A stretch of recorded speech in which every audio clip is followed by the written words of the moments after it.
Supreme court bar के सदर आबिद जुबारी का कहना है कि देखना ये होगा कि ये कानून 21 अप्रैल से लागू होता है तो क्या इसके बाद बनने वाले बेंचेस और समात के लिए मंजूर होने वाले केसेस का मुस्तकबिल क्या होगा। जीएनएन से खुसूसी गुफ्तगू में उनका कहना था कि मुमकिन है कि इलेक्शन के इनेकात, मिलिट्री कोर्ट और ऑफिशियल सीक्रेट एक्ट में तरमीम के केसेस को सुप्रीम कोर्ट की कमेटी अवामी मुफाद और बुनियादी हकूक के जुमरे में ले।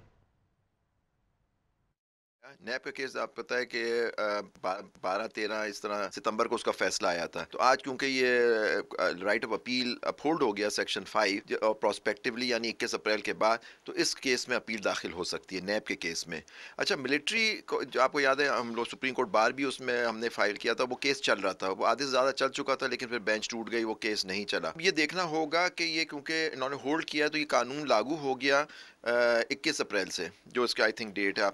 और अगर 21 अप्रैल से लागू हो गया तो फिर एक इशू ये भी उठेगा कि क्या वो जो बेंचेस बनी थी या वो केसेस को एक्सेप्ट कर लिया गया था वो प्रोटेक्टेड है, या फिर वो भी सारे जो केस है, जैसे मिलिट्री कोर्ट्स का हमने फाइल किया हुआ है, मिलिट्री कोर्ट्स का केस है, फिर हमने वो चैलेंज किया हुआ है मिलिट्री एक्ट को और ऑफिशियल सीक्रेट एक्ट्स में जो तरामीम थी, क्या वो अब सेक्शन 3 जो इस एक्ट का अपहोल्ड हुआ है उसके तहत अब उस कमेटी के पास जाएगा, 3 मेंबर बेंच की कमेटी, वो फैसला करेंगे कि इसमें ये 184(3) के ज़ुमरे में आता है या नहीं आता। तो उसके बाद फिर देखेंगे कि हो सकता है उसमें वो लें, या हो सकता है वो रिजेक्ट कर दें कि जी हमारे इलेक्शन का केस भी पेंडिंग है, वो भी अब फैसला करेंगे कि वो